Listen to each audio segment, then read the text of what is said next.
On est en train de vivre une transformation qui redéfinit absolument tout. Notre façon de travailler, de vivre, notre identité même. C'est ce que Klaus Schwab, le fondateur du Forum économique mondial, appelle la 4e révolution industrielle. Allez, on décrypte ensemble ce phénomène qui nous touche tous de très près. Ce que dit Klaus Schwab ici, c'est vraiment important. Pourquoi? Parce que ça ancre le sujet dans notre présent. On ne parle pas de science-fiction ou d'un futur lointain. Non. On parle d'une réalité qui est déjà là, qui se déploie juste sous nos yeux. Alors, pour bien saisir l'ampleur du changement actuel, c'est une bonne idée de faire un petit saut dans le passé. Replacer cette révolution dans un contexte historique, c'est essentiel pour comprendre à quel point elle est unique. On a donc eu 3 grandes révolutions industrielles avant celle-ci. Chacune a été un énorme tournant, bien sûr. On est passé de la force des bras à la machine à vapeur, puis à l'électricité, la production de masse, et enfin à la puissance du numérique. Mais la 4e, elle joue dans une toute autre catégorie. Elle s'appuie sur le numérique, c'est vrai, mais elle est radicalement différente. Elle ne change pas seulement nos outils, elle fusionne les mondes. Et voilà, le mot-clé est lâché, fusion. C'est vraiment le cœur du sujet. Il ne s'agit pas d'une simple continuation de la révolution numérique, c'est une fusion. Imaginez des technologies de domaines complètement différents. La biologie, le numérique, la mécanique, qui non seulement se parlent, mais qui en plus s'alimentent les unes les autres pour créer quelque chose de totalement nouveau.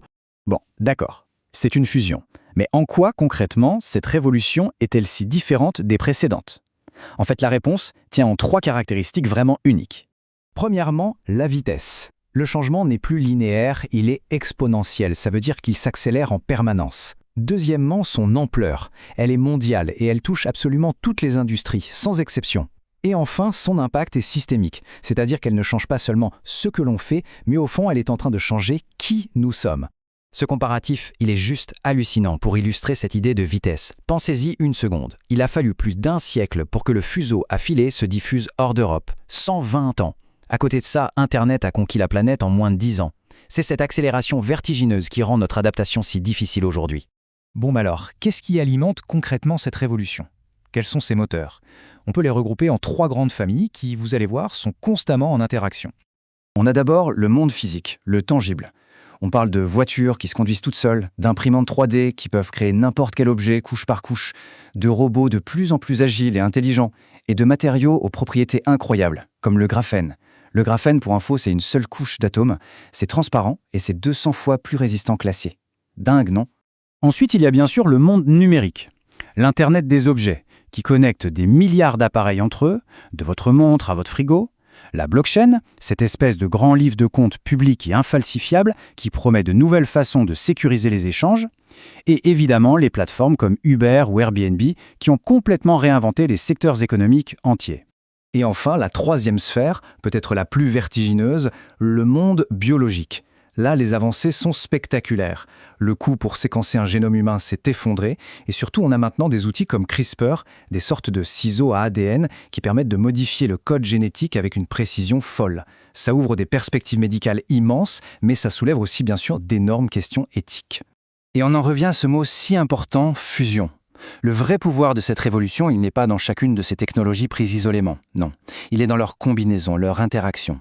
L'intelligence artificielle qui pilote la robotique, l'impression 3D qui est utilisée pour créer des tissus biologiques.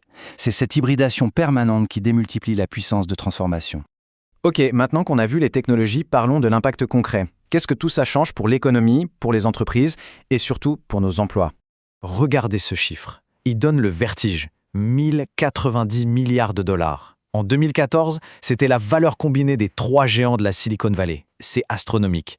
Mais ce qui est encore plus frappant, ce n'est pas le montant lui-même. C'est le nombre de personnes qui ont créé toute cette valeur. À peine 137 000. Maintenant, comparons. En 1990, pour des revenus similaires, les 3 grandes l'automobile à Détroit employaient 1,2 million de personnes. La conclusion est sans appel. Aujourd'hui, on crée une richesse immense avec beaucoup moins de main-d'œuvre. Cette citation résume parfaitement l'état d'esprit actuel. La disruption, le grand bouleversement, ce n'est plus une simple possibilité, c'est une certitude. La seule inconnue, finalement, c'est de savoir quand ça va nous tomber dessus. Cette fameuse étude d'Oxford a vraiment fait l'effet d'une bombe. Le chiffre en bas de l'écran est brutal, 47% des emplois aux États-Unis sont à haut risque d'automatisation. Et quand on regarde les listes, on comprend vite la logique.